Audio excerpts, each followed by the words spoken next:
And now to sum up, okay.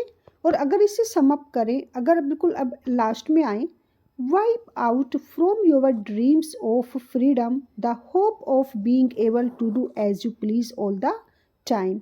Wipe out, पूरी तरह से वाइप आउट कर दीजिए, मिटा दीजिए। क्या मिटा दीजिए? Hope, okay. इस होप को पूरी तरह से मिटा दीजिए। The from your dreams of freedom, कि जो आपके ड्रीम्स हैं और किसके सपने आप देखते हैं, फ्रीडम के जो सपने देखते हैं, और उसमें जो आपकी एक होप है, क्या होप है आपकी? Of being able to do, कि आप कुछ भी कर सकेंगे as you please all the time, कि हर समय आप अपनी मर्जी का कुछ भी कर सकेंगे। आपके अंदर इतनी एबिलिटी है कि आप अपना मनपसंद काम कर सकते हैं ऑल द टाइम।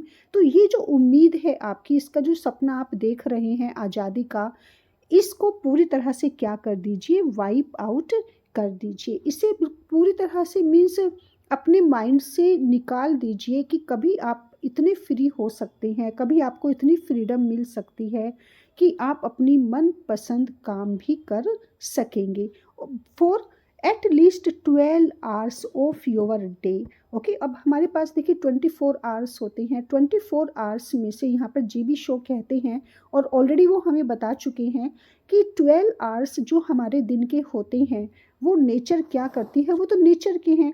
24 आवर्स में से 12 आवर्स हमारे नेचर के होते हैं, और नेचर हमें जो ऑर्डर देती है उन 12 आवर्स में, you to do certain things, वो सर्टेन थिंग्स हमें करनी ही पड़ती हैं। Why? Because we are the slave to nature, okay. Man किसका गुलाम है? नेचर का गुलाम है।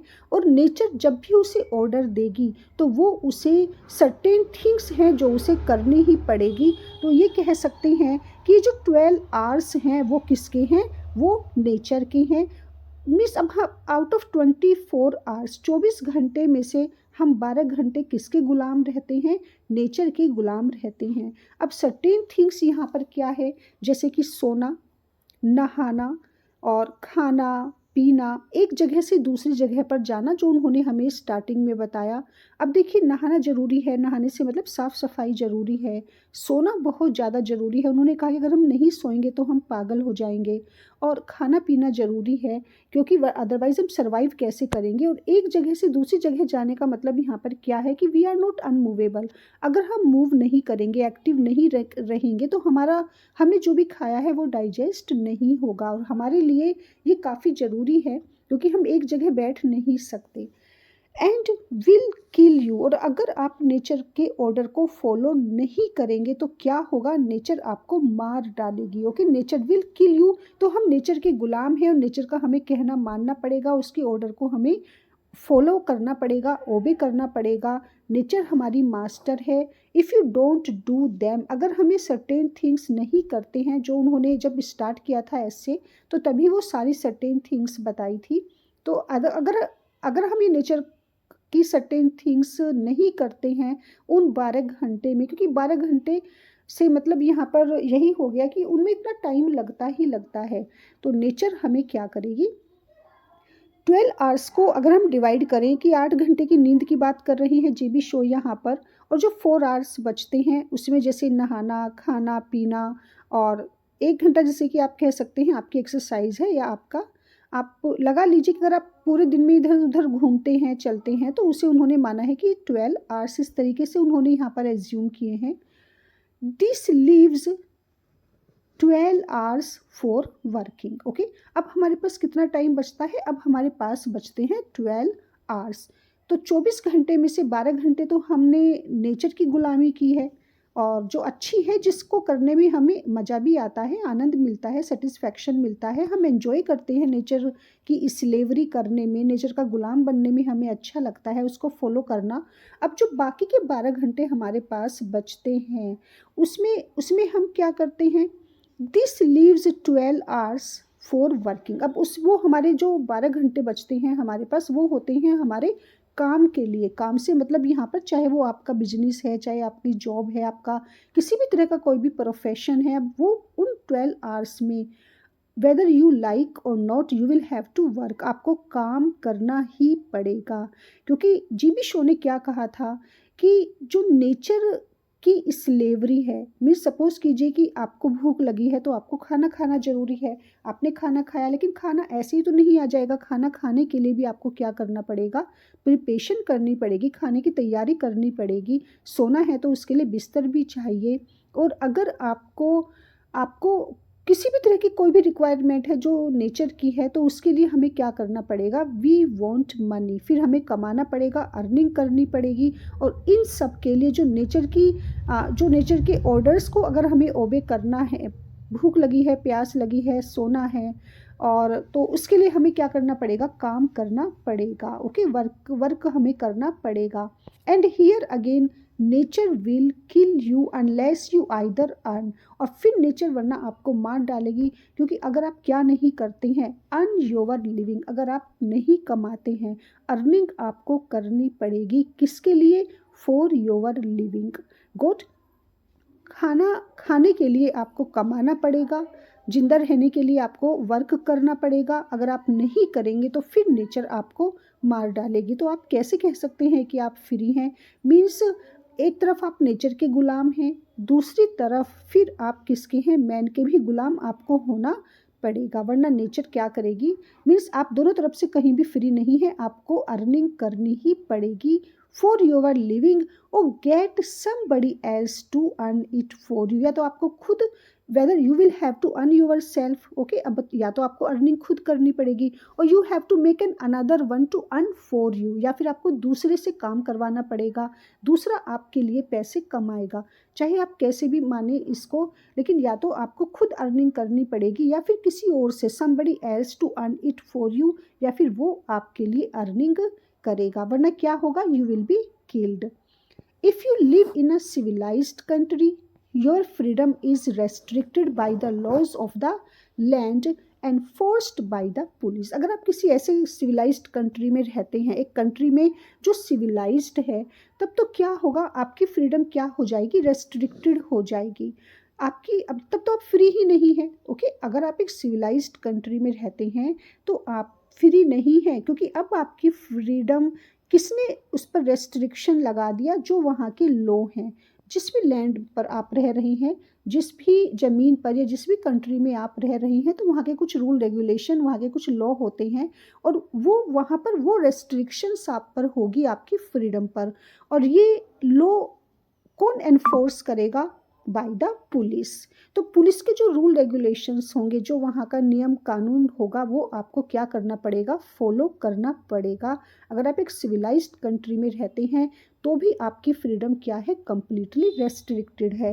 Who oblige you to do this and not to do that. और जो आपको ये कहेंगे कि आप ये करेंगे, आप वो नहीं करेंगे, या वो नहीं करेंगे, ये करेंगे। Means now it is the police, it is the law of a particular country that will decide what you have to do or not to do। की अब वो डिसाइड करेगी पुलिस, वहाँ का लॉ, वो कंट्री के रूल रेगुलेशन, उसके civilisation country की, कि आप क्या करेंगे और क्या आप नहीं करेंगे। राइट। तो अब आप उनके अकॉर्डिंग काम करेंगे। मीन्स आप कैसे फ्री हैं, you are not free. And to pay rates and taxes. और आपको क्या करना पड़ेगा, अब आपको अगर किसी सिविलाइज्ड कंट्री में रहना है, आपको लॉ फॉलो करना है, तो आपको वहाँ पर टैक्स भी देना पड़ेगा। इफ़ यू डोंट ओबे, और अगर आप ऐसा नहीं करते हैं, आप टैक्स पे नहीं करते हैं, आप पुलिस को ओबे नहीं करते हैं, और उन लॉ को फॉलो नहीं करते हैं, या उस कंट्री की सिविलाइजेशन को आप फॉलो ही नहीं करते हैं, तो फिर क्या होगा, if you don't obey these laws, the courts will imprison you. तो फिर कोर्ट आपको क्या करेगी, कोर्ट आपको इम्प्रीजन कर लेगी। मीन्स कोर्ट आपको जेल के अंदर डाल देगी। तो कोई भी सिविलाइज्ड कंट्री होता है, उसके अपने रूल रेगुलेशन रेस्ट्रिक्शंस होती हैं, और उनको हमें फॉलो करना ही होता है। अगर हम उन्हें फॉलो नहीं करेंगे तो फिर पुलिस एक्शन लेगी और हमें कोर्ट जेल में डाल देगी। And if you go too far, और अगर आप बहुत आगे निकल गए, बहुत आगे से निकलने से मतलब कि आपने कुछ ज़्यादा ही रूल रेगुलेशंस को ब्रेक कर दिया या उनको डिसओबे किया, तो फिर ये भी हो सकता है कि वो आपको मार डाले। ओके, वो आपको अब क्या कर सकते हैं, एक तरफ तो नेचर आपको किल करेगी और दूसरी तरफ उन 12 आवर्स में अगर आप किसी भी कंट्री के रूल रेगुलेशन को फॉलो नहीं करते हैं तो अब वो आपको मार डालेंगे अगर आप बहुत ज़्यादा आगे निकल गए उनके रूल्स को ब्रेक करने में। जैसे कि आपने किसी का मर्डर कर दिया या आपने कुछ ऐसा कर दिया कि जो उनकी कंट्री की सिविलाइजेशन के अगेंस्ट हैं, रूल्स के अगेंस्ट हैं, तो वो आपको फांसी तक दे सकते हैं। If the laws are reasonable and are impartially administered, लेकिन ऐसा नहीं है कि कानून गलत होता है, लेकिन बस प्रॉब्लम क्या है कि लॉ को क्या होना चाहिए, इम्पार्शियल होना चाहिए। लॉ सबके लिए बराबर होना चाहिए, इक्वल होना चाहिए, चाहे वो मास्टर हो, चाहे वो स्लेव हो, चाहे वो रिच हो या पुअर हो। तो अगर कहीं भी लॉ क्या है, रीजनेबल है, सही है, कानून बिल्कुल रीजनेबल है और वो पूरी तरह से एडमिनिस्टर किया गया है, इम्प्लांट किया गया है इम्पार्शियली, कोई पार्शियलिटी नहीं है, सभी के लिए वो क्या है, पूरी तरह से मीन्स वो इम्पोज नहीं किया गया है, सभी के लिए वो इक्वल है। You have no reason to complain. फिर तो देखिए आपके पास कोई रीज़न ही नहीं होता कि आप कंप्लेन करें। तो यहाँ जेबी शो कहते हैं कि पीपल कब कंप्लेन करते हैं, जब उन्हें उन पर इस तरह के रूल रेगुलेशन को इम्पोज किया जा रहा हो, जब उनके साथ किसी भी तरह की पार्शियलिटी की जा रही हो, जब उनके साथ उनको लग रहा हो कि हमारे साथ इनजस्टिस किया जा रहा है या हमारा एक्सप्लॉइटेशन, ह्यूमिलिएशन हो रहा है, तो ही कोई भी जो सिटीज़न होता है किसी कंट्री का वो तभी कंप्लेन करता है।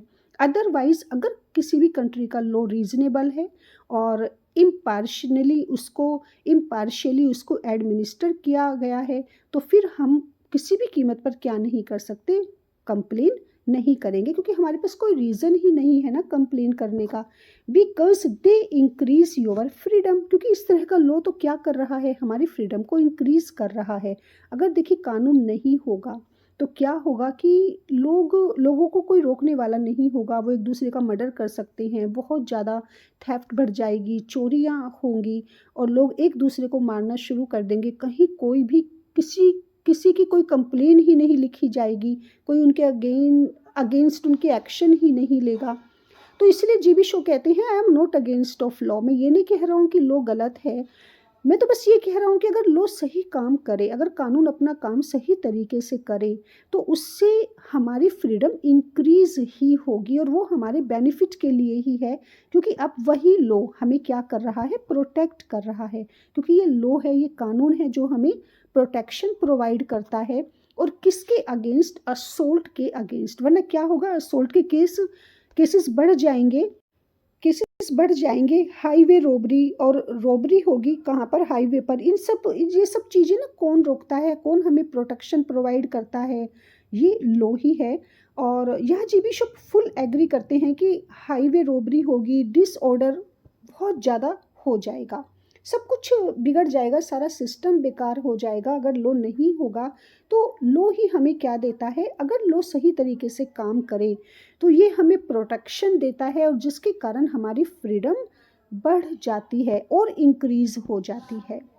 But as society is constituted at, so ये बात तो थी, यहाँ कंट्री है उसका एक सिस्टम होता है उसकी।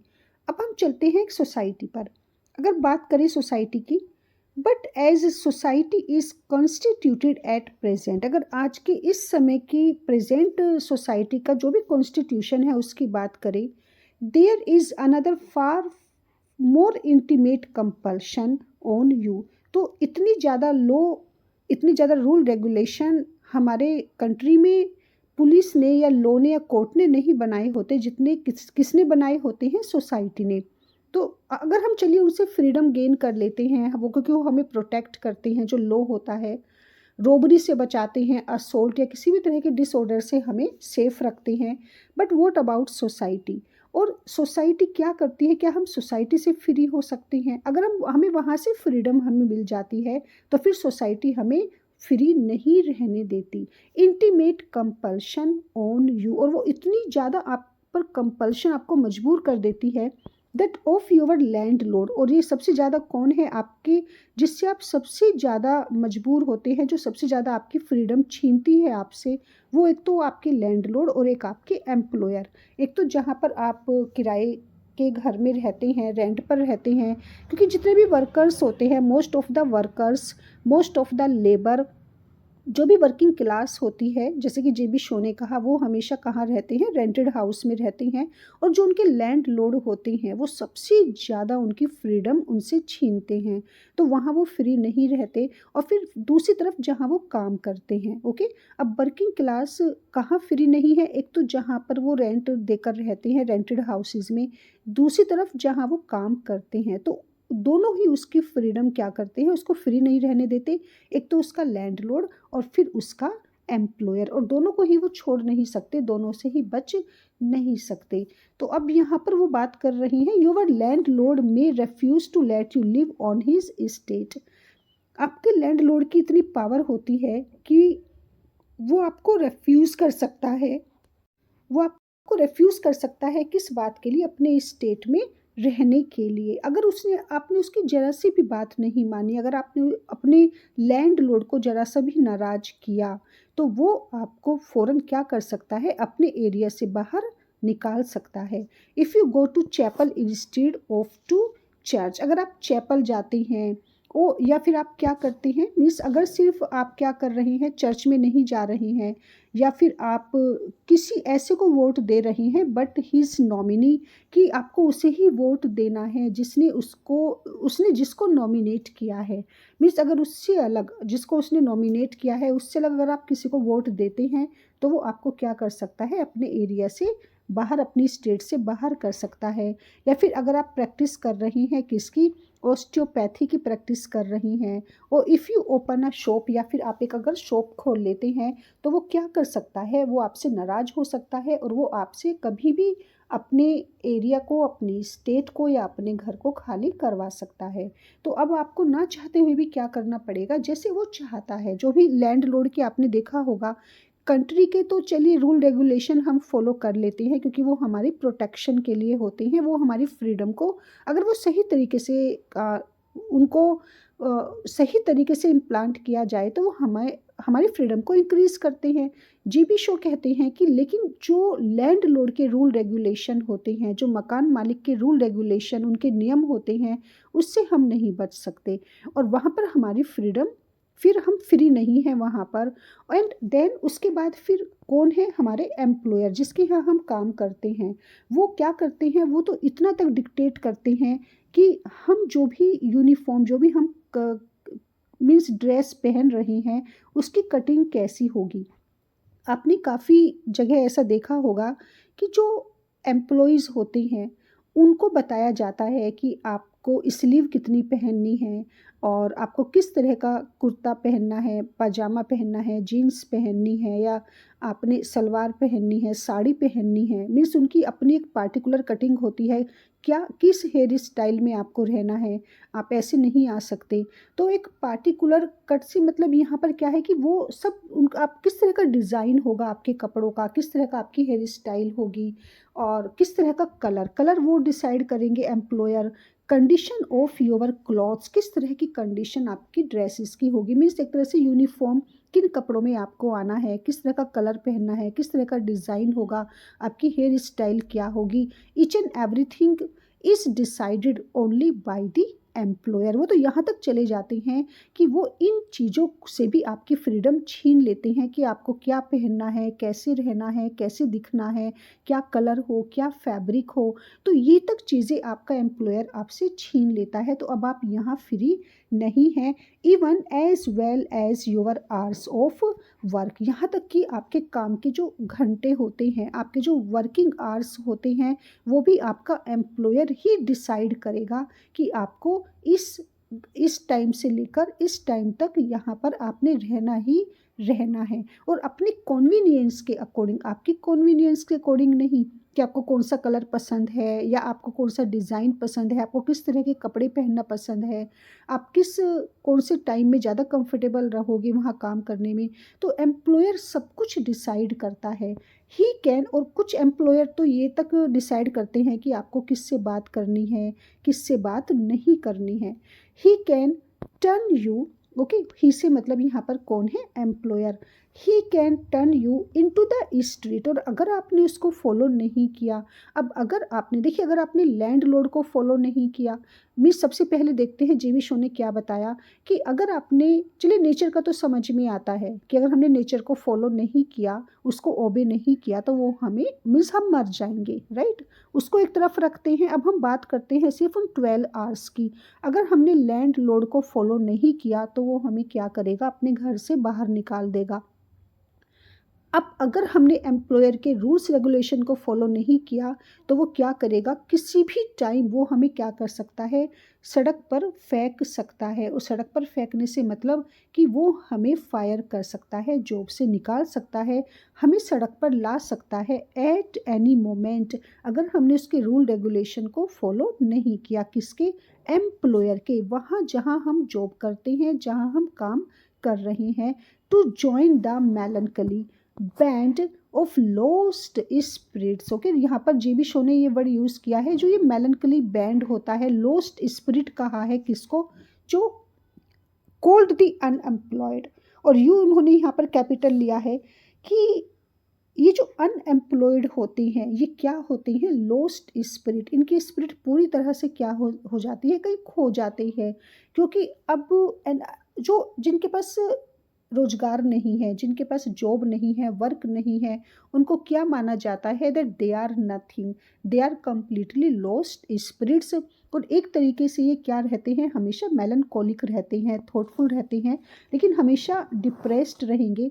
तो यहाँ पर उन्होंने बताया है कि फिर जब आपको आपका एम्प्लॉयर, आप डर जाते हैं ना कि अगर मैंने अपने एम्प्लॉयर की बातों को नहीं माना, उसके रूल्स को फॉलो, उसका जो भी एक सिस्टम है उसको फॉलो नहीं किया, तो फिर मुझे बाहर फेंक दिया जाएगा, सड़क पर मैं आ जाऊंगा, और फिर आप भी उन्हीं का एक पार्ट होंगे। आप किसको ज्वाइन कर लेंगे, जो मेलनकली बैंड है किसका, ऑफ लॉस्ट स्पिरिट्स, जिसे कहा जाता है अनएम्प्लॉयड। फिर आप भी उन्हीं की कैटेगरी में शामिल हो जाएंगे जो अनएम्प्लॉयड है। मीन्स अब आप एम्प्लॉयड से क्या हो जाएंगे, अनएम्प्लॉयड, ओके। अब आप रोजगार था आपके पास, अब आप बेरोजगार कहलाएंगे, और उन्हीं की तरह बिल्कुल आप भी लॉस्ट स्पिरिट हो जाएंगे और मेलनकोलिक आप बैंड में को ज्वाइन कर लेंगे। इन शॉर्ट, तो अब यहाँ पर हम फ्री नहीं हैं, लैंडलॉर्ड को हमें फॉलो करना पड़ेगा, एम्प्लॉयर को करना पड़ेगा। In short, his power, whose power, employer, उसकी पावर इतनी कितनी ज़्यादा, is far greater than that of any political dictator could possibly be. एक एम्प्लॉयर से इतना ज़्यादा डरते हैं आज का इंसान। सबसे ज़्यादा अगर डरता है तो वो किससे डरता है, अपने एम्प्लॉयर से। सबसे ज़्यादा उसे इस बात का डर रहता है कि कहीं वो उसे फायर ना कर दे, कहीं वो उसे जॉब से ना निकाल दे। इतना तो हम किसी पॉलिटिकल डिक्टेटर से भी नहीं डरते। जीबी शो कह रहे हैं कि यही तो स्लेवरी है जो वो कहना चाहते हैं।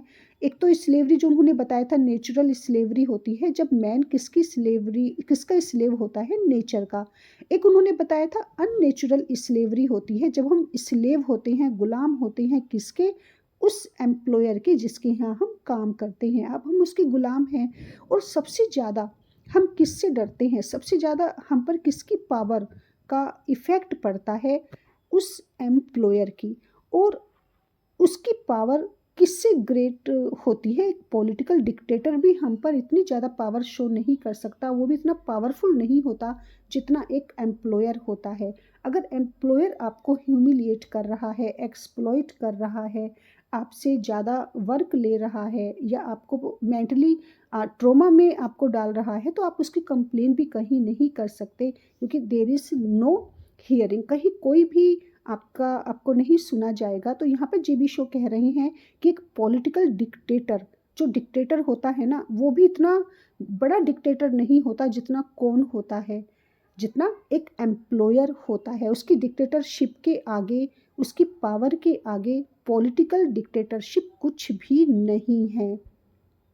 Your only remedy at present is, और लास्ट में बस आप क्या कर सकते हैं फिर, जब आप ज़्यादा परेशान हो जाओगे, जब आपको लगेगा कि आपको कहाँ फेंक दिया गया, आपको सड़क पर फेंक दिया गया या आपको फायर कर दिया गया, आपको जॉब से निकाल दिया गया, तो फिर बस एक लास्ट ही आपके पास ऑप्शन होता है, एक सॉल्यूशन होता है, एक जिसे कहते हैं एक दवाई आपकी जो होती है दर्द की, एट प्रेजेंट, वो तो सिर्फ क्या है प्रेजेंट में, that is trade union. Okay, और फिर आप एक यूनियन, जो यूनियन बनी होती हैं आप लोगों की, वर्कर्स की, और जो वर्किंग पीपल होती हैं इनकी अपनी एक यूनियन होती है, और फिर वो उस यूनियन की हेल्प लेते हैं, और वही यूनियन बस कह सकते हैं कि उनके लिए सब कुछ होती है। और वो यूनियन क्या करवाती है फिर उनसे, और वो को क्या यूज़ करते हैं, एक हथियार होता है इन ट्रेड यूनियन के पास, वो होता है एक हथियार, वेपन।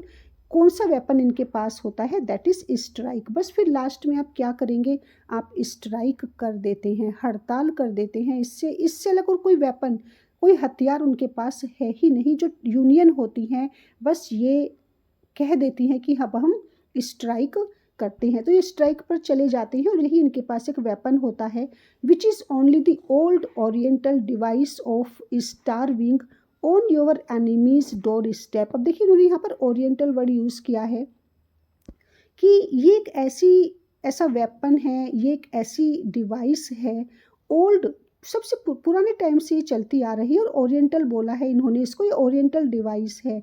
ओरिएंटल डिवाइस का मतलब यहाँ पर हुआ कि इंडियन डिवाइस है, और ये क्या करते हैं इसमें, ये पहले से शुरू से यही चलता आ रहा है, यही एक ट्रिक है जो वो यूज़ करते हैं कि बस हड़ताल कर देते हैं। और स्ट्राइक में क्या होता है आपको पता है, स्टारविंग, ओके, बस भूखे मरना है। अब देखिए उनकी जॉब जा चुकी है, वो इतने ज़्यादा बुरी हालत में है, और ऊपर से अब उन्हें यूनियन क्या कहती है कि अब आपको क्या करना है, आपको स्टार्व करना है, भूखे रहना है, मीन्स जिसे कहते हैं भूख हड़ताल करना। ओके, तो जो ये एक लास्ट वेपन उनके पास होता है, और भूख हड़ताल भी वो घर पर नहीं करते हैं, आपको कहाँ करना है, जो आपका एनिमी है। दुश्मन कौन है आपका, आपका एनिमी आपका एम्प्लॉयर ही है, उसके दरवाजे पर ही बैठकर आपको क्या करना है, भूखे रहना है। एनिमीज डोर स्टेप, और ये उसी के वहाँ पर बैठकर आपने क्या करनी है, हड़ताल करनी है, आपको भूखे रहना है। और कब तक आप भूखे रहोगे, until he does you justice, जब तक जब तक आपको जस्टिस ना मिल जाए, जब तक आपको वो सुन ना ले, जब तक आपकी प्रॉब्लम सॉल्व ना हो जाए, या जब तक आपको वो वापस ना ले ले, तब तक आपको भूखे रहना है। Good, now as the police in this country will not allow you to starve in your employer's doorstep। अब देखिए इस कंट्री में तो पुलिस कभी भी अलाउ नहीं करेगी कि आप स्ट्राइक पर जाएं, आप भूखे रहें। ओके, तो क्या होता है कि now as the police in this country will not allow you to starve in your employers doorstep. तो इंडिया में ऐसा होता है, ये ओरिएंटल डिवाइस है कि जो भी आपका एनिमी होता है, जो भी आपका दुश्मन है, आप उसके दरवाजे पर ही बैठकर भूखे रहो, जब तक उसे आप पर तरस ना आ जाए, जब तक वो आपकी सारी शर्तों को मान ना ले।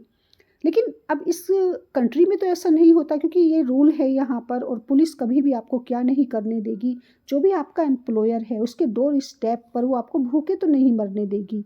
You must starve on your own, अब आपको अपने आप ही भूखे रहना पड़ेगा। इफ़ यू हैव वन, अगर आपके पास कोई घर है, कहीं कोई जगह है, कोई ऐसा भूखे रहने वाला है।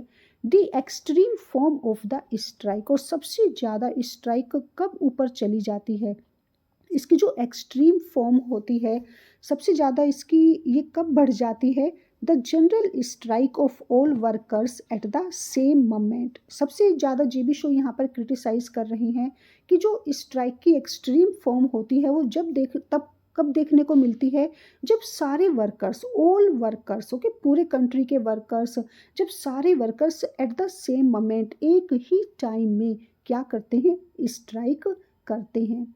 और ऐसा भी देखा गया है कि जब सारे ही मिलकर पूरे कंट्री में, जैसे कि सपोज़ कीजिए एडवोकेट कर रहे हैं, डॉक्टर्स कर रहे हैं, या फिर बस कंडक्टर्स कर रहे हैं, ऑटो ड्राइवर्स या रिक्शा पुलर्स कर रहे हैं।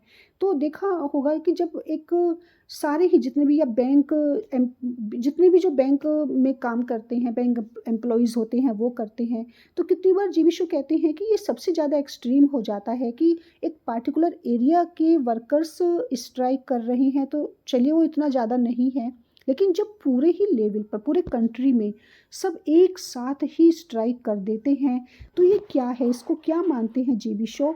Extreme form of human folly. ये इंसान की सबसे बड़ी फुलिशनेस है कि जब सब मिलकर एक ही सेम टाइम में स्ट्राइक कर देते हैं। अब सपोज कीजिए यहाँ पर वो क्यों कह रहे हैं इसको कि एक्सट्रीम फॉर्म है ह्यूमन फुलिशनेस की। अब देखिए अगर कितने वर्कर्स हैं, उन्होंने कहा था कि सबसे ज़्यादा मेजोरिटी वर्कर्स की है। ओके, हमारे यहाँ गरीब ज़्यादा हैं, रिच कम है। रिच इतने नहीं हैं जितने ज़्यादा हमारे यहाँ पर वर्कर्स हैं, और वर्कर्स सभी वर्कर्स हैं क्योंकि वेजेस स्लेव में आते हैं। जो भी जॉब करते हैं उनको जीबी शो मानते हैं कि वो भी स्लेव हैं, वो भी गुलामी कर रहे हैं, जो भी किसी एम्प्लॉयर के अंडर में काम कर रहे हैं। तो यहाँ पर सिर्फ फैक्ट्री इंडस्ट्री की बात नहीं है। अब यहाँ जीबी शो क्या कह रहे हैं कि ये ह्यूमन फुलिशनेस है, ये सबसे ज़्यादा बेवकूफ़ी है अगर सब एक ही मोमेंट में भूखे रहें, क्योंकि सबसे ज़्यादा वर्कर्स हैं कंट्री में, और पूरे कंट्री में जब सारे वर्कर्स एक साथ भूखे रहेंगे, और कब तक रहेंगे जब तक उनके साथ जस्टिस नहीं किया जाता, तो सोचिए अगर उनकी डेथ हो जाती है तो क्या होगा, कितने ज़्यादा वर्कर्स मर जाएंगे, कितने ज़्यादा वर्कर्स की लाइफ को खतरा है। तो ये क्या है, ये एक तरीके से ह्यूमन फुलिशनेस है, as if completely carried out. क्योंकि पूरी तरह से क्या हो सकता है, it would extinguish the human race in a week, क्योंकि पूरी तरह से उनका सफाया हो सकता है। और ये जो ह्यूमन रेस को एक वीक में, क्योंकि आदमी ना कितना भूखा रह लेगा, और ऊपर से वो वर्कर्स हैं, उनको ज़्यादा अच्छा नरिशमेंट नहीं मिलता, उनको इतना हार्ड वर्क करना पड़ता है कि वो कितना टाइम, एक वीक तक तो शायद ही कोई भूखा रह सके, और ये पूरी ह्यूमन रेस को क्या कर देगा, ये डिस्ट्रॉय कर देगा। ओके, ख़त्म हो जाएगी ये पूरी ह्यूमन रेस अगर सब एक ही टाइम में स्ट्राइक पर चले जाएं, अगर सब एक ही टाइम में भूखे रहें, वो भी एक लॉन्ग पीरियड के लिए। And the workers would be the first to perish, और अगर कोई मरेगा सबसे पहले तो वो कौन होगा, वो वर्कर होंगे। ओके, वर्कर्स होंगे जो सबसे पहले क्या हो जाएंगे, ख़त्म हो जाएंगे, first to perish. The general strike is trade unionism gone mad, और इसीलिए वो कहते हैं कि जो ये जनरल स्ट्राइक होती है, क्योंकि इनका यूनियन का काम क्या है, बस इनका काम है स्ट्राइक करना, आप भूखे रहो, आप बस भूखे रहो। तो भूखे रहने से क्या, ओके, तो उनको वो कहते हैं कि जो ट्रेड यूनियनिज्म है ये क्या हो चुकी है, इट हैज़ गॉन मैड, ये क्रेजी हो चुकी है, पूरी तरह से मैड हो चुकी है। क्योंकि ये कोई स्ट्राइक, इसका नुकसान भी किसको है, इसका नुकसान भी वर्कर्स को ही है। सेम ट्रेड, मैं तो इसे क्या कहूँगा, सेम ट्रेड यूनियनिज्म। ओके, ये बिल्कुल पूरी तरह से सेन कहते हैं जो मैड है। Would never sanction more than one big strike at a time, और इस यूनियन को क्या नहीं करना चाहिए, एक टाइम में सिर्फ एक स्ट्राइक करनी चाहिए। ओके, नेवर सैंक्शन, इसे कभी भी परमिशन नहीं देनी चाहिए, more than one big strike at a time, एक टाइम में एक स्ट्राइक से ज़्यादा की इसे सैंक्शन इसको नहीं करना चाहिए। With all the other trades working overtime to support it, ताकि जो दूसरी ट्रेड वर्किंग हैं वो क्या करें, वो इसे सपोर्ट कर सकें। तो अब यहाँ पर जीबी शो ने स्ट्राइक के बारे में डिटेल में बताया है कि वर्कर्स क्या करते हैं, उनको कहीं कोई सुना नहीं जाता, उनकी कहीं कोई कंप्लेन देखी नहीं जाती, और लास्ट में जब वो यूनियन के पास जाते हैं तो वो भी उनको भूखे मरने के लिए छोड़ देती है, वो उनसे सिर्फ स्ट्राइक करवाती है। और फिर स्ट्राइक के बारे में वो बता रहे हैं कि कैसे स्ट्राइक कितनी लंबी नहीं होनी चाहिए, उसका सबसे ज़्यादा नुकसान किसको मिलता है, वर्कर्स को ही मिलता है। Now let us put the case in figures. Okay, अब चलिए इस केस को ऐसे समझते हैं। If you have to work for 12 hours, अब जैसे कि उन्होंने बताया था कि हमें लाइफ में, हमें नेचर ने एक दिन में या हमें 24 आवर्स दिए हैं, 24 आवर्स में से 12 आवर्स हमारे नेचुरल वर्क्स के लिए हैं जो नेचर ने हमसे ले लिए हैं। अब हमारे पास जो बाकी 12 आवर्स बचते हैं उसमें उन्होंने कहा था कि 8 to 14 आवर्स, 8 से 14 घंटे हमें काम करना पड़ता है। अब इन 12 आवर्स में जो हमें एक दिन में मिले हैं 12 घंटे, ये किसके लिए हैं? ये हमारे काम के लिए होते हैं, अर्निंग के लिए होते हैं। और कितनी ही जगह तो 12 घंटे ही काम करना पड़ता है, पूरी तरह से 12 घंटे काम करना पड़ता है। तो वो कह रहे हैं कि अब हम इसे ऐसे समझते हैं, if you have to work for 12 hours a day, अगर एक दिन में सपोज कीजिए कि आपको 12 घंटे काम करना पड़ा, you have 4 hours a day to do, तो आपके पास एक दिन में कितने घंटे बचते हैं? आपके पास 4 आवर्स बचते हैं। और कैसे बचते हैं? 8 आवर्स हम अपनी स्लीप के लिए निकाल देते हैं। ओके, आउट ऑफ 24 आवर्स वो कह रहे हैं कि चलिए आपने 8 घंटे आप सो लिए, वो ज़रूरी होता है। अगर आप सोएंगे नहीं तो आप काम नहीं कर पाएंगे, और जब आपकी नींद भी पूरी नहीं हो पाती तो आप ठीक से खा भी नहीं पाते, पी भी नहीं पाते, और आप पागल हो जाएंगे अगर आप नहीं सोएंगे। तो अब हमारे पास 4 आवर्स बचते हैं, right, to do what you like with. और वो 4 घंटे आपके पास ऐसे हैं जिसमें आप जो चाहें वो कर सकते हैं। अगर हम इसको ऐसे समझें तो उस 12 आवर्स में subject to the law of the land, अब उसमें हम क्या कर सकते हैं कि जो भी हमारा मन कर रहा है, हमने सोचा कि चलिए हमारा मन कर रहा है कोई हम एक ऐसा सब्जेक्ट पढ़ें जो हमारे लिए इंटरेस्टेड हो, and your possession of money enough two by an interesting book, और हमारे पास इतना सफिशिएंट, चलिए हमने मान लिया कि हमारे पास क्या है, इतना पैसा है कि हम कोई भी एक इंटरेस्टिंग बुक को परचेज कर सकते हैं, या फिर उन 4 आवर्स की बात कर रहे हैं। Okay, if you have to work for 12 hours a day, एक दिन में हमने 12 मीन्स हमने 12 घंटे काम किया। अब हमारे पास कितना टाइम बचा? 4 आवर्स, जो हमारी पर्सनल लाइफ है, और हम चाहते हैं कि उन 4 आवर्स में हम क्या करें, अपना मनपसंद काम करें। अब वो 4 आवर्स में हम फ्री हैं। अब हम सोच रहे हैं कि चलिए कोई नहीं, 4 घंटे तो हम फ्री हैं ना, ये तो हमारे अपने पर्सनल हैं, इसमें तो हम जो चाहे वो कर सकते हैं, ये तो हमसे कोई नहीं छीनेगा। तो क्या GB, according two GB show, क्या आप उसमें फ्री हैं? क्या वो आपके अपने हैं? और अपने हैं तो कैसे हैं? अब आपका मन किया कि मैं कोई अपनी मनपसंद बुक पढ़ूंगा, आपने या फिर मैं क्या करूँगा, पे for a seat at the picture, और मैं अपनी मनपसंद अपनी फेवरेट सीट पर बैठकर पिक्चर देखूंगा, उसके लिए मैं टिकट खरीदूंगा, पे करूंगा for a seat on a half holiday. और एक तरीके से मैं क्या करूँगा, एक हाफ हॉलीडे के लिए वो मेरे जो 4 आवर्स मेरे पास जो भी टाइम होगा, मैं एक फ़ुटबॉल मैच के लिए चला जाऊँगा, क्योंकि आपको पसंद है फ़ुटबॉल मैच देखना। आपको एक तरह से एक हॉलीडे मिल जाएगा, आप उसे एंजॉय कर सकते हैं, आप फ़ुटबॉल मैच पर जा सकते हैं, और what ever your fancy may be, और जो भी आप इमेजिन कर सकते हैं, जो भी आप चाहते हैं। कितनी बार क्या होता है कि जो भी हमारे वर्किंग आवर्स होते हैं उसमें हमें अगर थोड़ा सा टाइम मिल जाता है, हमें सपोज़ कीजिए कि हमें लगता है हमें 2 आवर्स मिल रहे हैं, 3 आवर्स मिल रहे हैं, तो हमें बड़ा रिलैक्सेशन मिलता है कि चलिए ये तो हमारा पर्सनल टाइम है, इसमें हम जो चाहें वो कर सकते हैं, और यहाँ हम फ्री हैं। तो हम डिफरेंट टाइप्स के इमेजिन करते हैं, प्लानिंग बनाते हैं कि हम पिक्चर देखने जा सकते हैं, हम कोई अच्छी बुक पढ़ सकते हैं, हम अपने हॉलीडे है हमारा एंजॉय कर सकते हैं, मैच देख सकते हैं, लेकिन जो भी हमारा मन करे, what ever your fancy may be. तो यहाँ पर बस वो आइडियाज़ दे रहे हैं, but even here nature will interfere a good deal. अब नेचर आपको वो भी नहीं करने देगी, क्योंकि नेचर के तो कितने हैं, नेचर के तो 12 आवर्स हैं ना।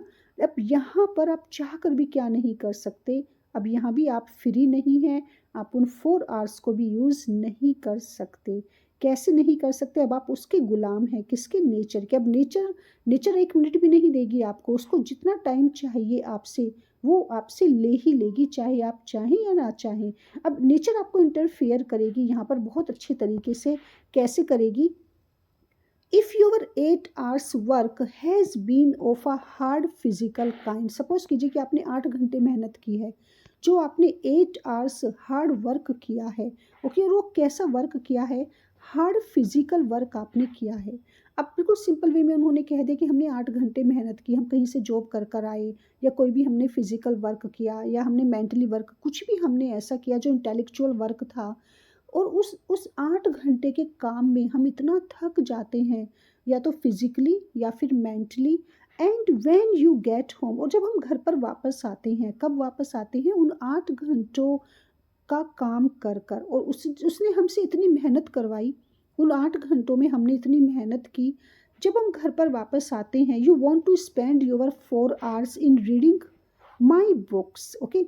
और आप क्या चाहते हो कि उन 4 आवर्स में आप चाहते हो, जो आपके पास बाकी टाइम बचा है, कि अब ये 4 आवर्स मेरे अपने पर्सनल हैं और मैं क्या करता हूँ कि अपनी मनपसंद बुक को पढ़ता हूँ। या आप कुछ बेटरमेंट के लिए पढ़ रहे हैं, प्रमोशन के लिए पढ़ रहे हैं, किसी कंपटीशन की आप तैयारी करना चाहते हैं, आप इम्प्रूव करना चाहते हैं खुद को, राइट, अपने माइंड को, या फिर अपने फ्यूचर कैरियर या अपनी लाइफ को।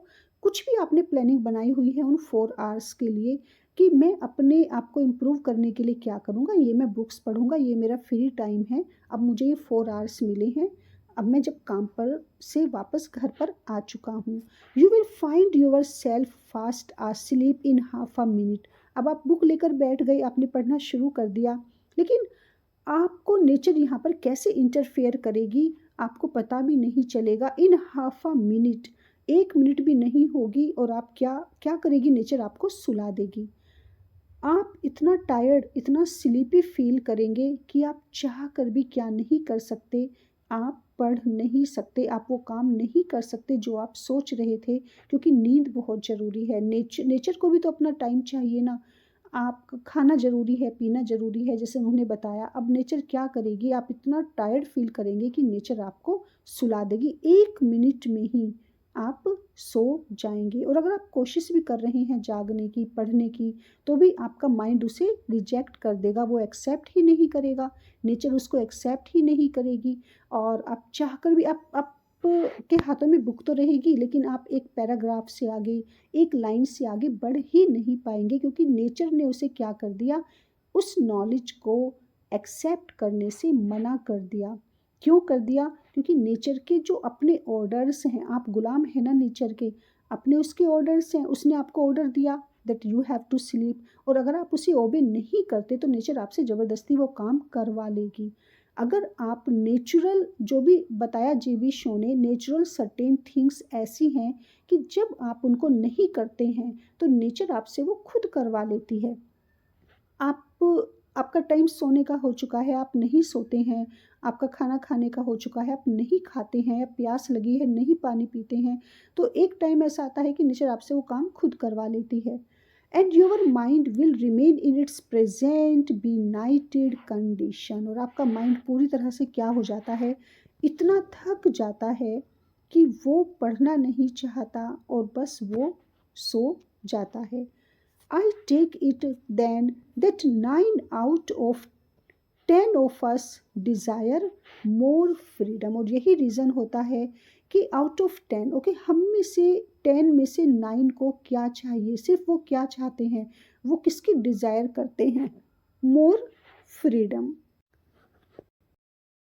सो जी सेज कि 10 में से 9 वो पूरी तरह से श्योर हैं कि सबको क्या पसंद है, फ्रीडम पसंद है। हम सब ड्रीम देखते हैं, डिज़ायर करते हैं फ्री होने की, कि हमें किसी तरह से बस फ्रीडम मिल जाए। और किस बात की हमें फ्रीडम चाहिए, कि हम अपना हम जो भी करना चाहते हैं वो हम करें, या जो नहीं करना चाहते हैं वो ना करें।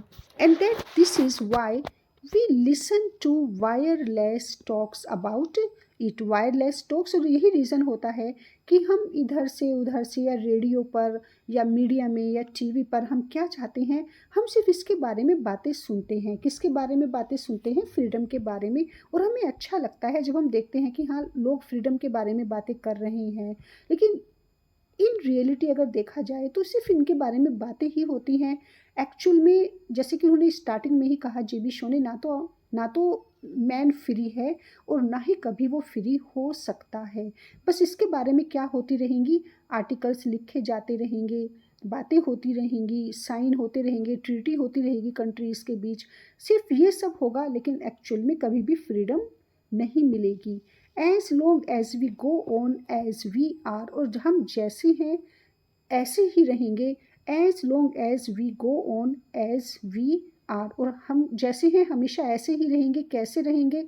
हम इसे ही फ्रीडम मानते रहेंगे। किसे फ्रीडम मानते रहेंगे? हमेशा कंटेंट विद आ वोट। बस हम इसे ही फ्रीडम मानेंगे कि हमें वोट देने का राइट हमारे पास है, हम फ्री हैं, हम किसी भी गवर्नमेंट को, किसी भी पार्टी को वोट दे सकते हैं, किसी भी गवर्नमेंट का हम सिलेक्शन कर सकते हैं।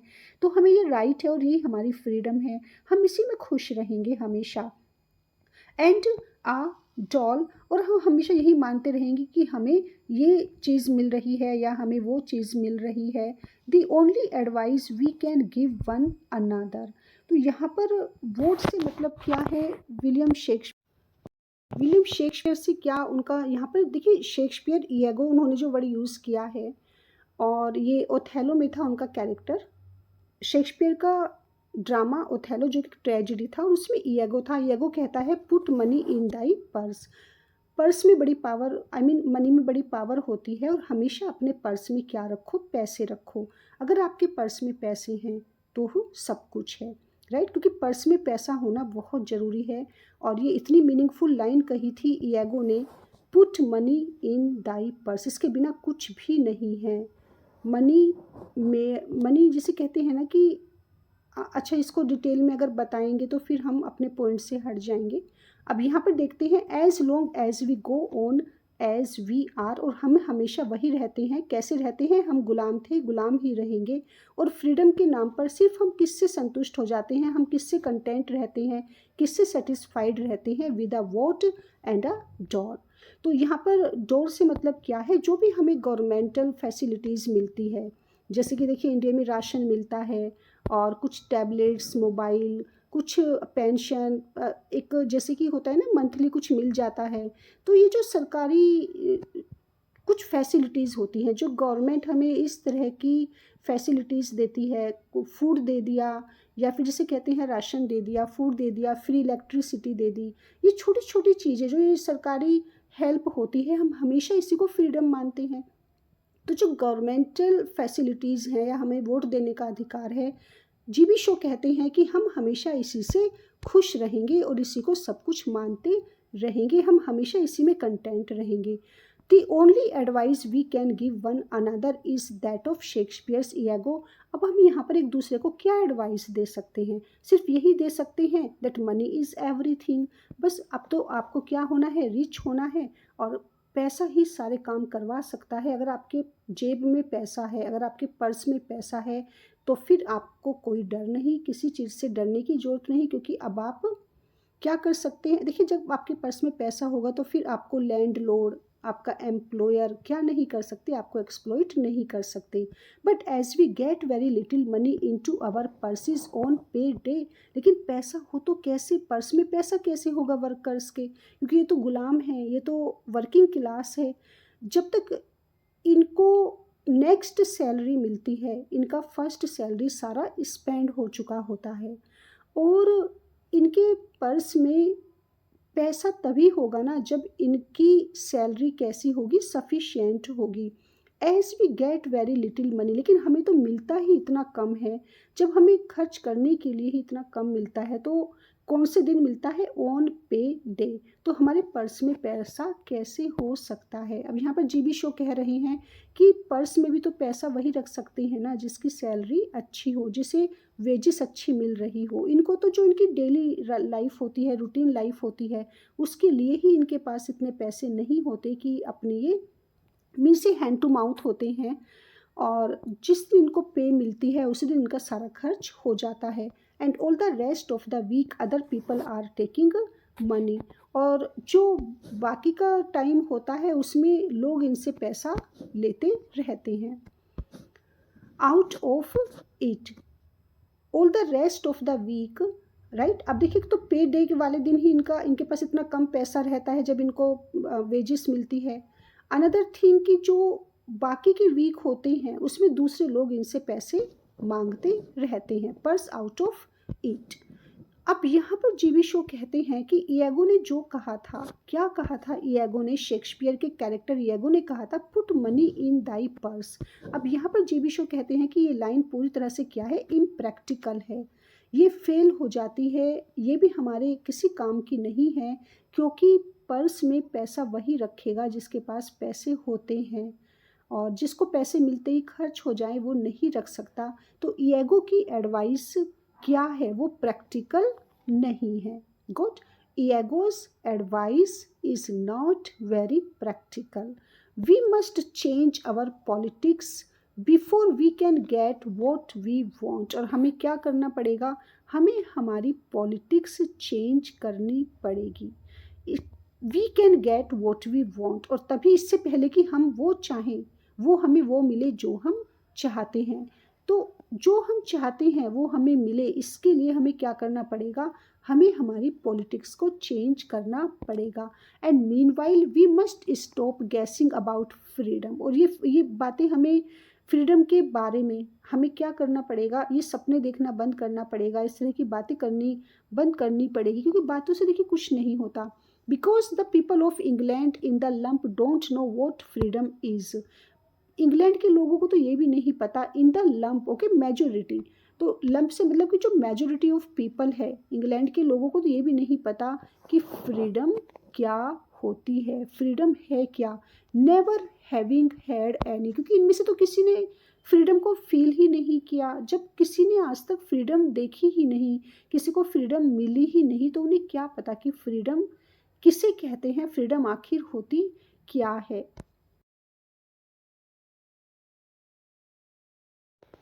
So here what GB show what saying, वो क्या कह रहे थे कि ईगो की एडवाइस क्या नहीं है, प्रैक्टिकल नहीं है।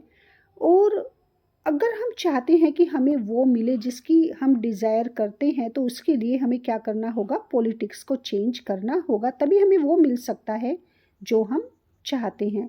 और इसी बीच meanwhile we must stop gassing about freedom. ये फ्रीडम के बारे में सपने देखना, इनकी उम्मीद करना, इतनी बड़ी बड़ी बातें करना, ओके, ये सब इनसे कोई फ़ायदा नहीं है। क्योंकि देखिए, बातें करने से फ्रीडम नहीं मिलती, सपने देखने से फ्रीडम नहीं मिलती, ज़्यादा बड़ी डिज़ायर रखने से फ्रीडम नहीं मिलती। तो यहाँ पर स्टॉप गैसिंग, ओके, अब ये बातें बनाना बंद करो, बड़ी बड़ी बातें करना बंद करो, किसके बारे में, फ्रीडम के बारे में। Because the people of England in the lump don't know, okay, और इतने सारे इंग्लैंड के लोगों को क्या पता फ्रीडम क्या होती है। और यहाँ पर वो बात कर रहे हैं जो मेजोरिटी ऑफ द पीपल हैं, they are completely unaware of the delight of freedom. उनको तो यही नहीं पता कि आज़ादी किसे कहते हैं। क्यों? क्योंकि उन्होंने तो कभी आज़ादी फील ही नहीं की, देखी ही नहीं। अब आगे इसको देखते हैं। Always call freedom by its old English name of leisure. और जो ओल्ड इंग्लिश नेम है फ्रीडम का, वो क्या है, लेज़र। उन्होंने तो हमेशा किसको माना है, लेज़र को। मीन्स अगर उन्हें आराम मिल जाए, अगर उन्हें, जिसे यहाँ पर अगर हम ब्रीफ में समझें और थोड़ा सा इसको माइन्यूटली इसको अगर हम देखें वर्ड को, तो ये वो क्या कहना चाहते हैं कि जो ये वर्किंग क्लास पीपल होते हैं, ये जो स्लेव होते हैं या लेबर हैं या एम्प्लॉय होते हैं, ये हमेशा हॉलीडेज़ को ही क्या मान लेते हैं, फ्रीडम मान लेते हैं। इनका सिर्फ दो चीज़ों में इंटरेस्ट होता है वर्किंग क्लास का। एक तो मनी में, कि हमारी हमारी सैलरी बढ़ा दो, और एक हमें हॉलीडेज़ मिल जाए, बस। अगर इनकी सैलरी बढ़ा दी जाती है, इनको थोड़ा सा भी इंक्रीमेंट मिल जाता है, तो ये खुश हो जाते हैं। और उनको लगता है कि ज़्यादा पैसा मिल गया तो वो क्या करेंगे, एन्जॉय करेंगे।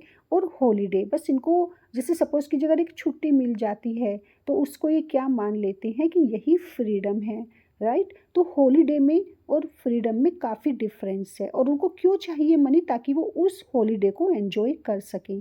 लेकिन यहाँ पर जीबी शो ने, आपने पूरा ऐसे उनका देखा है फ्रीडम का, उन्होंने इतना डिटेल में बताया है कि हम ना तो कभी फ्री थे और ना ही हम हो सकते हैं, और ना ही इसे फ्रीडम कहते हैं। ओके, ये फ्रीडम नहीं है। अब वो कह रहे हैं कि इंग्लैंड के लोगों को क्या पता फ्रीडम क्या होती है, उन्होंने तो इसे कभी फील ही नहीं किया, उन्होंने कभी मिली ही नहीं, कभी उन्होंने इसको जिया ही नहीं। वो तो सिर्फ फ्रीडम किसको मानते हैं, लेज़र को मानते हैं, कि उनको छुट्टियां मिल गई, उनको लेज़र मिल गई, तो वो क्या हो गई, उनको लगा कि हाँ ये फ्रीडम है। And keep clamouring for more laser, और वो हमेशा चिल्लाते रहते हैं और ज़्यादा डिज़ायर करते हैं। किसके लिए क्लैमर करते हैं वो, मोर लेज़र, हमें और छुट्टियाँ चाहिए। छुट्टियों का करोगे क्या जब आप फ्री ही नहीं हो। and more money to enjoy it in return for an honest share of work. और वो चाहते हैं कि अगर हमें जितनी ज़्यादा हमें छुट्टियाँ मिलेंगी उतना ही ज़्यादा वो उसे एन्जॉय करेंगे, जितना पैसा मिलेगा वो उसे एन्जॉय करेंगे।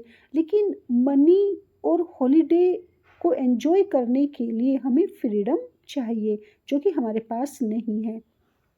कितनी भी मेहनत से वो काम करे an honest share of work, तो उसके बदले में वो क्या चाहते हैं, वो कहते हैं कि हमने इतनी मेहनत की है तो हमें बदले में क्या चाहिए, more money and more laser, हमें और छुट्टियां चाहिए। जैसे जीवी शो यहाँ पर क्या कहना चाहते हैं कि अगर वो जरा सी भी मेहनत कर लेते हैं तो उनको खुशी होती है, उसके बदले में वो क्या चाहते हैं, फ्रीडम नहीं बल्कि वो हॉलीडेज़ चाहते हैं। और हॉलीडेज़ में और फ्रीडम में बहुत ज़्यादा डिफरेंस है। And let us stop singing rule Britannia, okay. और तब तक जब तक आपको ये ना समझ में आ जाए कि फ्रीडम किसे कहते हैं, जब तक आप फ्रीडम को फील ना कर लो, आपको फ्रीडम मिल ना जाए, तो उन्होंने कहा है एक तो इसके बारे में बातें करना बंद करो, और दूसरा उन्होंने कहा है एक स्टॉप सिंगिंग, अब ये बंद करो गाना rule Britannia.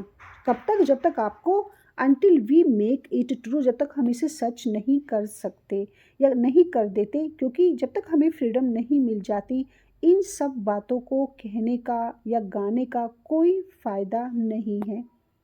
Until we do, जब तक हम ये नहीं कर लेते, let us never vote for a parliamentary candidate, और जब तक आप क्या ना करो, कभी भी वोट ना दो, किसको वोट ना दो, एक ऐसे पार्लियामेंट्री कैंडिडेट को बिल्कुल भी वोट ना दो जो सिर्फ क्या करता है, फ्रीडम के बारे में बात करता है, who talks about our freedom and our love of liberty for whatever political name he may give himself। मैं यहाँ पर कोई पार्टिकुलर पार्टी की बात नहीं कर रहा हूँ, किसी पॉलिटिकल पार्टी का मैं नाम नहीं ले रहा हूँ।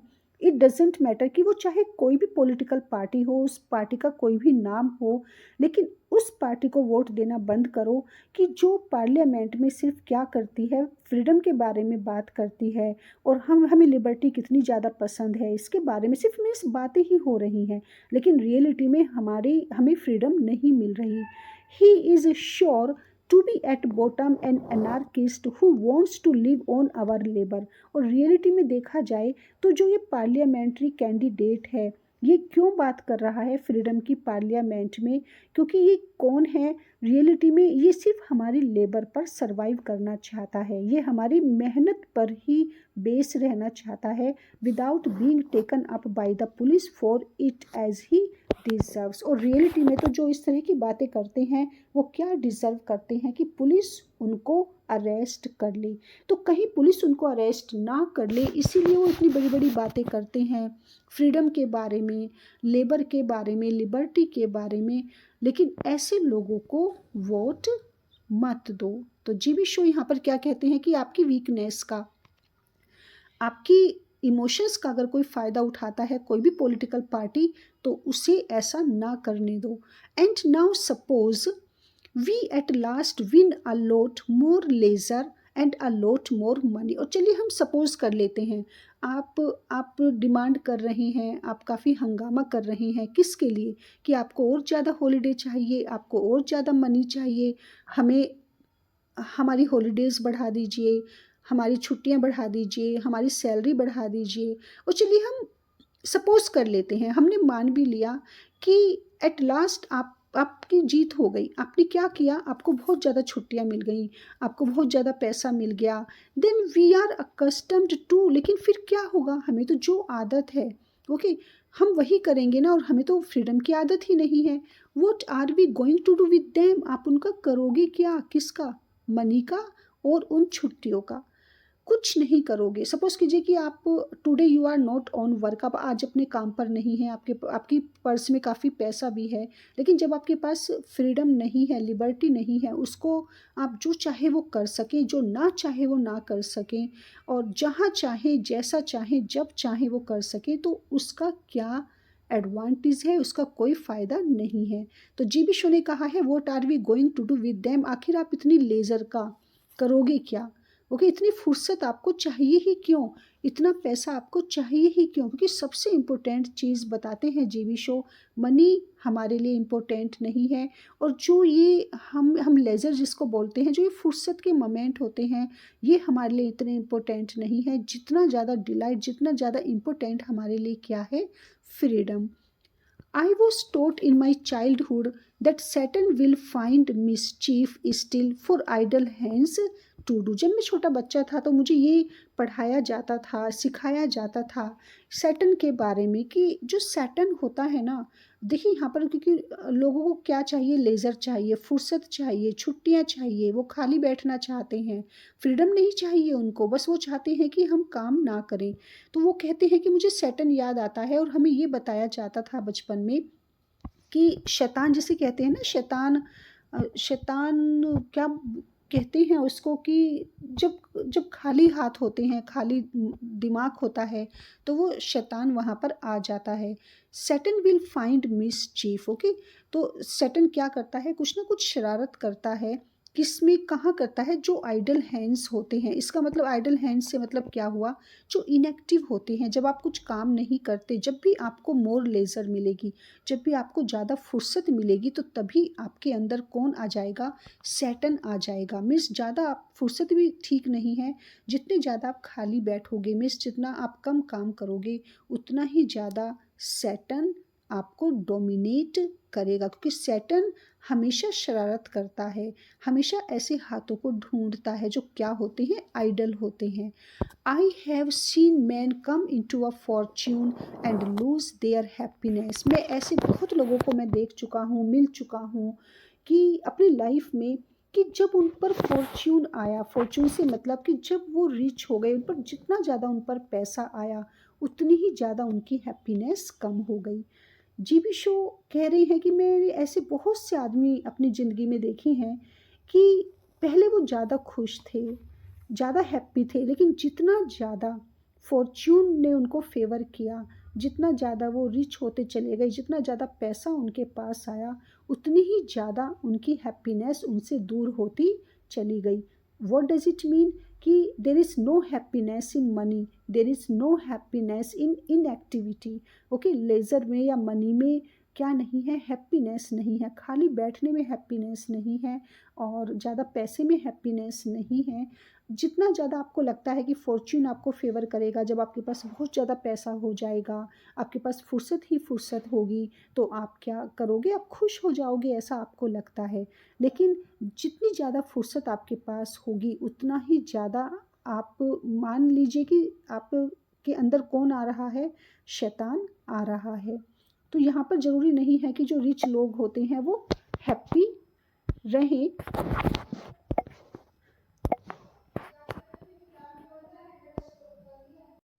सो आई हैव सीन ये हमारा, man come into a fortune and lose their happiness. GB show कहते हैं कि मैंने अपनी लाइफ में, मैं ऐसे काफ़ी लोगों से मिला हूँ कि जितना ज़्यादा उनको, उनके पास पैसा आया, उतनी ही ज़्यादा उनसे क्या दूर होती चली गई, हैप्पीनेस, हेल्थ। उनकी मीन्स उनकी हेल्थ ख़राब हो गई, उनकी हैप्पीनेस चली गई, वो दुखी रहने लगे। And finally their lives by it as certainly as if they had taken daily doses of red poison instead of champagne and cigars. और ये बिल्कुल ऐसे था कि जैसे जितना ज़्यादा उनके पास पैसा आया, उतना ही ज़्यादा वो दुखी रहे, उनकी हेल्थ ख़राब हो गई, और उनसे हैप्पीनेस दूर हो गई। ये बिल्कुल ऐसे था।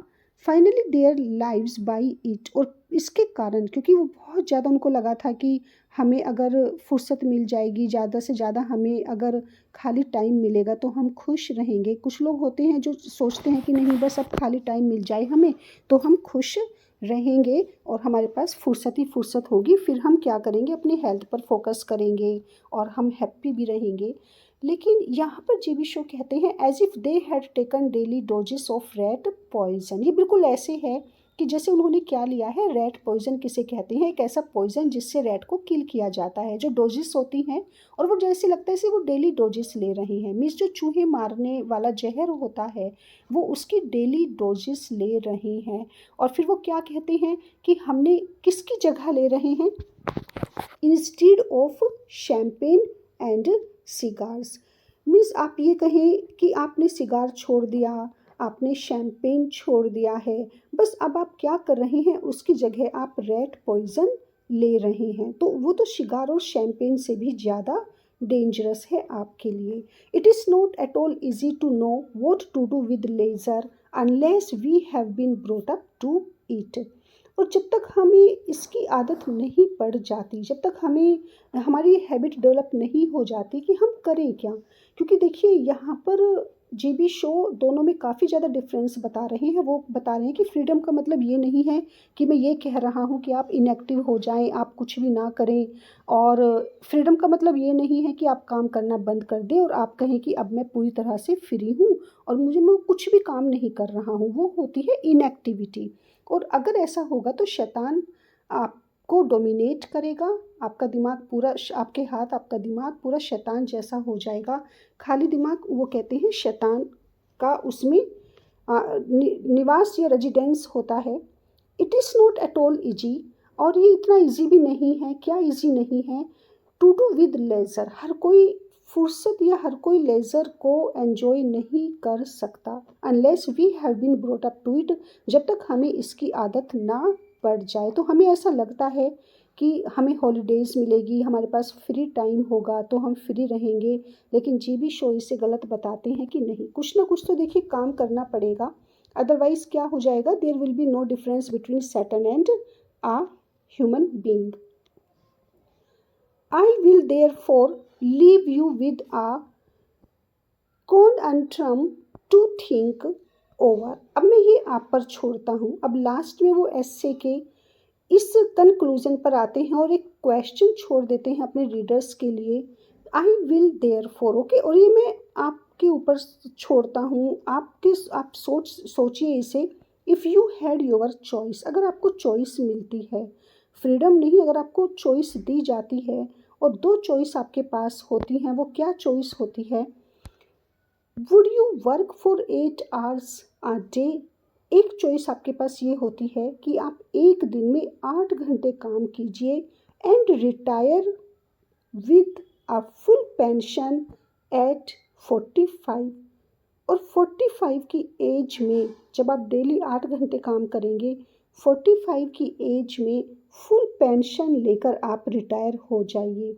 तो आप क्या पसंद करेंगे, 45 की एज में रिटायर होना सिर्फ 8 आवर्स काम कर कर, oh would you rather work 4 hours a day, या फिर आप ये पसंद करेंगे कि 4 आवर्स, एक दिन में सिर्फ 4 घंटे काम करना and keep on working until you are 70, और कब तक, 70 ईयर्स तक। तो आप इनमें से क्या पसंद करेंगे, आप पसंद करेंगे कि आप सिर्फ एक दिन में 4 घंटे काम करें और 70 ईयर्स तक आप करते रहें, या आप ये पसंद करेंगे कि आप डबल काम करें। मीन्स अगर आपको 4 घंटे आप काम करते हैं तो 70 में आप क्या हो रहे हैं, रिटायर हो रहे हैं। लेकिन अगर आप डबल काम करते हैं, आपको 45 की एज में रिटायरमेंट चाहिए, तो उसके लिए आप 8 घंटे काम करते हैं। तो आप बताइए, दोनों आपके सामने अगर चॉइस दी जाए तो आप दोनों में से क्या प्रेफर करेंगे। और जीवी शो ने जब अपना ऐसे स्टार्ट किया था तो काफ़ी इम्प्रेसिव वे में स्टार्ट किया था, हमें सोचने के लिए मजबूर कर दिया था उन्होंने, जो भी उन्होंने बताया था। और यहाँ देखिए, जब वो एंड कर रहे हैं अपने ऐसे का, तो उन्होंने कितना अच्छा क्वेश्चन लिया है यहाँ पर अपने रीडर्स के लिए कि दोनों में से क्या बेटर है, अगर आपको इस तरह की कोई चॉइस मिल जाए। और वो क्या लिखते हैं आगे, now don't send the answer to me. मुझे ज़रूरत नहीं है किसी तरह का आंसर भेजने की, मुझे मैसेज मत करना, मुझे आंसर मत भेजना, please talk it over with your wife. और उनका सेंस ऑफ ह्यूमर है, इस बारे में आप किससे बात कर सकते हैं, आप अपनी वाइफ से बात कर सकते हैं, उनसे आप पूछ सकते हैं। तो ये हमारा ऐसे है।